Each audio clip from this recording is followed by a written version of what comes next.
क्या आप जानते हैं कि इस पूरे ब्रह्मांड का सबसे विचित्र और डेडली ऑब्जेक्ट यानी कि ब्लैक होल कैसे बना? और क्या आपको पता है कि ब्लैक होल कैसे काम करता है? तो आज के इस एनालिसिस एपिसोड 6 में हम इन्हीं बातों को बड़े यूनिक और धमाकेदार वे में जानने वाले हैं। तो वीडियो को आखिर तक देखिएगा। और अगर आपने चैनल को सब्सक्राइब कर दिया है तो बहुत बहुत धन्यवाद, लेकिन अगर आपने नहीं किया है तो अभी सब्सक्राइब कर लें और बेल आइकन दबा लें ताकि नोटिफिकेशन मिलती रहे ऐसी ही वीडियोस की। So let's get started.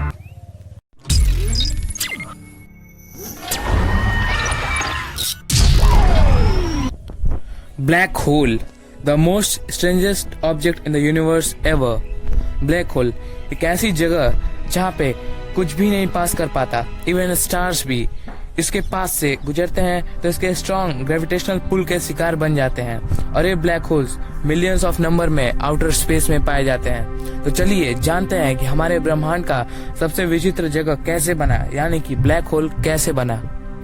सबसे पहले ह्यूज क्वांटिटी में गैसेस और डस्ट मिलकर मैसिव स्टार्स बने। हालांकि स्टार फॉर्मेशन का प्रोसेस काफी लंबा है, और अगर मैं स्टार फॉर्मेशन के बारे में बताऊं तो वीडियो काफी लंबी और कॉम्प्लिकेटेड बन जाएगी। तो इसलिए मैंने स्टार फॉर्मेशन और स्टार्स के बारे में वीडियो पहले से अपलोड कर दी है, और लिंक आपको डिस्क्रिप्शन में मिल जाएगी, तो आप वीडियो देख सकते हैं बेटर अंडरस्टैंडिंग के लिए। हाँ, तो हम कहाँ पे थे? हाँ, सबसे पहले ह्यूज क्वांटिटी में गैसेस और डस्ट मिलकर मैसिव स्टार्स बने। फिर समय के साथ ये massive stars red super giant में बदल गए, और फिर जब इन स्टार्स में एनर्जी रिलीज करने की क्षमता खत्म हो गई तो ये स्टार कोलैप्स होने लगे और एक एक्सप्लोजन हुआ, जिससे इन स्टार के आउटर लेयर उड़ गए और अब केवल उनका अंदर का कोर ही बचा। अब ये कोर सुपरनोवा का फॉर्म ले चुका था, और एनर्जी न होने के कारण कोर भी कोलैप्स होने लगा। और ये तब तक कोलैप्स होता रहा जब तक एक एटॉम से भी इनफाइनाइटली स्मॉलर न हो जाए, और इसी इनफाइनाइटली स्मॉलर एटॉम को साइंटिस्ट सिंगुलैरिटी भी कहते हैं, जिनकी डेंसिटी भी इनफाइनाइट होती है। और यही सिंगुलैरिटी अपनी सुपर पावरफुल ग्रेविटी से अपने आसपास के गैसेस और डस्ट को अपनी ओर अट्रैक्ट कर लेता है, और इसी तरह से बनता है एक ब्लैक होल। और ये ब्लैक होल हमेशा रोटेट करते रहते हैं। अब प्रश्न आता है कि ब्लैक होल दिखते कैसे हैं? ब्लैक होल जनरली 3 लेयर होते हैं इनमें। पहला, आउटर लेयर। आउटर लेयर में ब्लैक होल के आसपास मौजूद होने वाले गैसेस और डस्ट पार्टिकल्स होते हैं। और दूसरा, इवेंट हॉरिजन यानी कि इनर लेयर। ये लेयर ब्लैक होल के माउथ के ठीक बगल में होते हैं और इसी तरह पे पाई जाती हैं। ब्लैक होल की सुपर पावरफुल ग्रेविटी जो लाइट को भी अपनी ओर अट्रैक्ट करके खत्म कर देती है। और तीसरा लेयर है सिंगुलैरिटी, जो कि ब्लैक होल का सबसे इनर रीजन होता है। और जैसा कि अभी पहले मैंने बताया कि ये एक इनफाइनाइटली स्मॉलर एटम है जिसकी इनफाइनाइट डेंसिटी है, और इसी जगह से ये ब्लैक होल का सारा मास एग्जिस्ट करता है।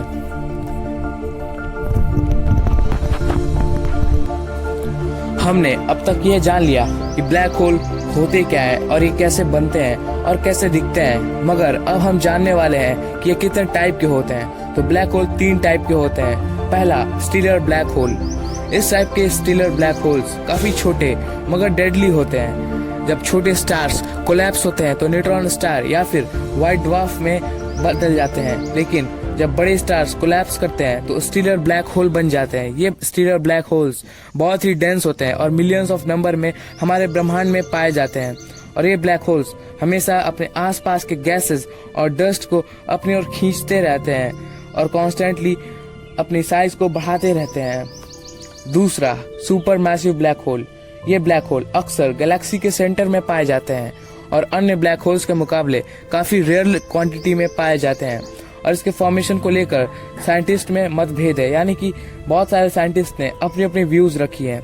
कुछ साइंटिस्ट ये मानते हैं कि ये ब्लैक होल्स काफी ज्यादा मात्रा में गैसेस और डस्ट पार्टिकल से इतने ह्यूज बने हैं। वहीं कुछ ये मानते हैं कि सारे स्टीलर ब्लैक होल्स मिलकर इन सुपर मैसिव ब्लैक होल को बनाते हैं। तो कुछ ये मानते हैं कि ये ब्लैक होल हमारे यूनिवर्स में पाए जाने वाले डार्क मैटर्स के बड़े बड़े क्लस्टर्स से मिलकर बने हैं, और इन्हीं सुपर मैसिव ब्लैक होल के अगल बगल घूमने वाले क्लाउड मैटर यानी कि डस्ट और गैस पार्टिकल को ब्रह्मांड का सबसे चमकीला चीज माना जाता है, मीन सबसे ब्राइटेस्ट ऑब्जेक्ट माना जाता है इस पूरे ब्रह्मांड का।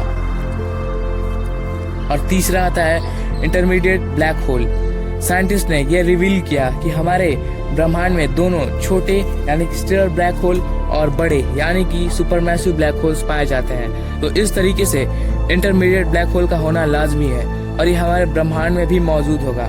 और इस इंटरमीडिएट ब्लैक होल के बारे में रिसर्च चल रही है, हालांकि अभी तक कोई इतनी स्ट्रिक्ट इन्फॉर्मेशन नहीं आई इस ब्लैक होल के बारे में।